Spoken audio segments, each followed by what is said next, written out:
तो उसके द्वारा क्या बताया गया? जितेंद्र भट्ट द्वारा प्रथम तो यही बोला गया कि उसके द्वारा ये काम किया नहीं है, परंतु जब उसके CDR एनालिसिस के आधार पर पूछताछ की गई तो कहीं ना कहीं उसने उस बात को स्वीकृति दी। पुलिस की सुई जितेंद्र भट्ट तक कैसे पहुंची? ये तो मुखबिर की सूचना और लोकेशन के आधार पर पुलिस वहाँ तक पहुँची और उसे गिरफ्तार किया। जैसे कि जानकारी मिली है कि जितेंद्र भट्ट ने 8 वर्ष पूर्व पहले जो है उसकी शिकायत की थी। 8 साल के बाद कितने समय बाद वो कांटेक्ट में आया? जो घटना दिनांक थी उससे पहले कितने समय पहले उसका कांटेक्ट हुआ? उसकी CDR के अवलोकन करने से स्पष्ट है कि अप्रैल माह में भी उसकी बातचीत हुई थी और अभी उसके बीच में निरंतर बात हुई है।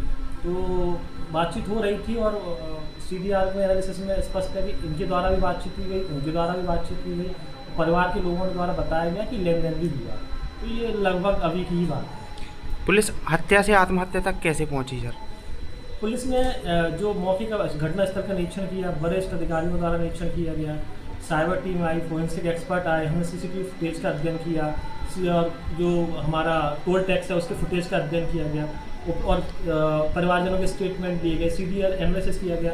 इन संपूर्ण चीज़ों तथ्यों को साक्ष्यों को जब जोड़कर देखा गया तो यह पाया गया कि ये आत्महत्या का मामला है जो ब्लैकमेलिंग से जुड़ा हुआ है, जिसके रीजन पैसों का लेन देन है और उसका संबंध में जितेंद्र भट्ट से उनकी बातचीत हुई।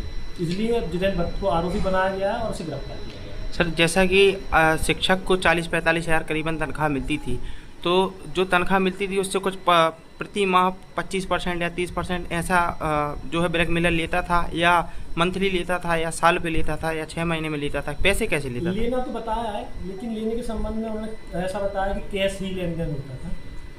तो कैश ही लेन देन है तो अपन ये नहीं कह सकते कितना पैसा लेन देन हो रहा है, लेकिन परिवार के लोगों के द्वारा जो बताया गया उस आधार पर कैश ही लेन नगद लेन देन हुआ। तय सैलरी से कुछ परसेंटेज वगैरह? ऐसा अभी अकाउंट में नहीं समझ में आया कि निश्चित % अकाउंट टू अकाउंट ट्रांसफ़र होगा।